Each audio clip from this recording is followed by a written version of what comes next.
Hi friends, Radhe কিভাবে tips channel আপনাদেরকে স্বাগতম। এই ভিডিওতে আলোচনা করব সিজারের কতদিন পর আবার বাচ্চা নেওয়া যাবে। যে সকল মায়েরা মিসকেচি এবং মৃত সন্তান প্রসবের মতো ঘটনার সাথে জড়িত তাদের মনে এই প্রশ্নটা একটু বেশি রকমই হয়ে থাকে। তাই যাই হোক, নিজের বসে সিদ্ধান্ত নিতে হবে বা চিকিৎসকের পরামর্শ অনুযায়ী অবশ্যই চলতে হবে। যদিও মনে সময় সময় পেরিয়ে যাচ্ছে, ততই মানুষের বিবেক জাগ্রত হয়। দুটো মেয়ে আছে, একটা ছেলের দরকার, ইত্যাদি ইত্যাদি। তারপর বাচ্চা নেওয়ার আগে অবশ্যই ডাক্তারের পরামর্শ নিতে হবে।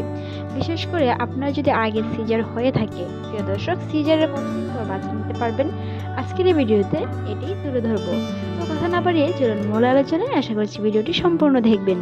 আমাদের চ্যানেলে নতুন হয়ে থাকলে এরকম অসংখ্য ভিডিও পেতে চ্যানেলটি সাবস্ক্রাইব করে পাশেই থাকুন। তাই এই ভিডিওতে তুলে ধরবো এমনই কিছু গুরুত্বপূর্ণ টপিকস নিয়ে। অনেক মা আছে যারা সিজারে কিছুদিন পরেই মা হতে আবার আগ্রহ দেখায়।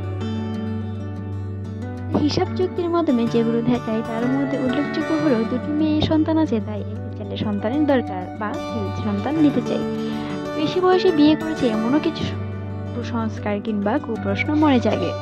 কিছুদিন আগে সিজারের সময় একটা সন্তান মারা গেছে, ইত্যাদি ইত্যাদি বিষয় নিয়ে অনেকের ভিতরে চিন্তা থাকে আরেকটা সন্তান দ্রুত নেওয়ার জন্য। যাই হোক, সিজার এখনো মামুলি অপারেশন নয়। পেটের চামড়া, চর্বি, পেশি এমনকি ধাপে ধাপে কেটে ভেতরে ঢুকতে হয়। জরায়ু একেবারে নিচের অংশ কেটে তারপর বের করা হয় একটি নবজাতক শিশুকে। এরপর আবার বিভিন্ন লেয়ার জুড়াতে বেরিয়ে আসা হয়। ফলে যতটা সহজ থাকে ভাষা বোঝানো যায় ততটা কিন্তু সহজ নয়। একই সহজে সেরে ওঠার পরও একই প্রতিটি লেয়ার ভালোভাবে জোড়া লাগতে বেশ সময় লেগে যায়। প্রথম কাটা অংশ রক্ত জমাট বাঁধে, প্রদাহ শুরু হয়, এমনকি কোলাজেন তৈরি হয়, টিস্যু ফাইব্রোসিস হয়, তবেই কিন্তু ভালোভাবে জোড়া নেই আপনার সিজারিয়ান কাটা অংশটা। এই সময়ের আগে গর্ভসঞ্চার হলে বিপদের আশঙ্কা থাকে প্রায় বেশি। তাই একজন মায়ের উচিত প্রথমবার সিজার করার পর কমপক্ষে অন্তত 2 বছর গ্যাপ দিয়ে আরেকটা বাচ্চা নেওয়ার, যেন পরবর্তী সময়ে একটা বাচ্চা নিতে গেলে আপনার পেটের সেলাই কিংবা আপনার জরায়ুতে কোনো রকমের চাপ সৃষ্টি না হয়।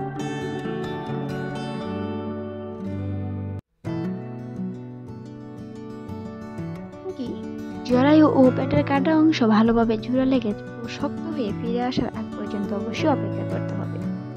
কারণ দিনে যত এগোতে থাকে গ্রন্থদ বাড়তে থাকে আর স্বাভাবিকভাবে জরায়ুতে চাপ বাড়তে থাকে। আর এই চাপ যদি অনসীমার উপরে চলে যায় তাহলে জরায়ু ছিঁড়ে বাচ্চা আসতে পারে। পেটের মধ্যে মারাত্মক রক্তচাপ হয়ে মা ও শিশু উভয়ই মৃত্যু পর্যন্ত হতে পারে। তবে এতে নিয়ে দুশ্চিন্তার কোনো কারণ নেই। বিশেষজ্ঞদের মতে এমনটি ঘটনা প্রায় কমই ঘটে থাকে। শতকরা প্রায় 0.2 থেকে 3.8% ক্ষেত্রে কেবল এই বিপজ্জনক ঘটনা ঘটে থাকে মা ও চিকিৎসকের খুব একটা সচেতন না হয়।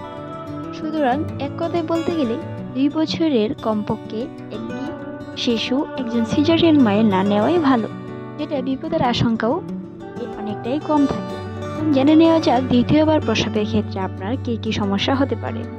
দ্বিতীয়বার প্রসবের ক্ষেত্রে এই বিরল দুর্ঘটনায় না ঘটলেও অন্য বিপদও ঘটতে পারে। যেমন অতিরিক্ত রক্তপাত হতে পারে, যার ফলে রক্ত দেওয়ার প্রয়োজনও হতে পারে। সংক্রমণের আশঙ্কা বাড়ে। সিজার করলে অনেক সময় ব্লাডেরও কিছু ক্ষতি হয়ে থাকে। এছাড়াও অবস্থা বেশি খারাপ হলে ইন্টেস্টিন অ্যান্ড কেয়ার রাখতে হয়। তাতে দুর্ভোগ ও খরচ দুই বাড়ে।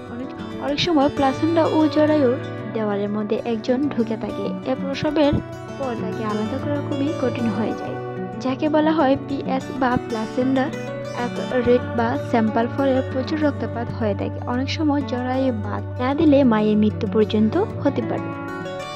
আশা করছি এই ভিডিওর মাধ্যমে আপনারা একটু হলেও উপকৃত ধারণা পেয়েছেন।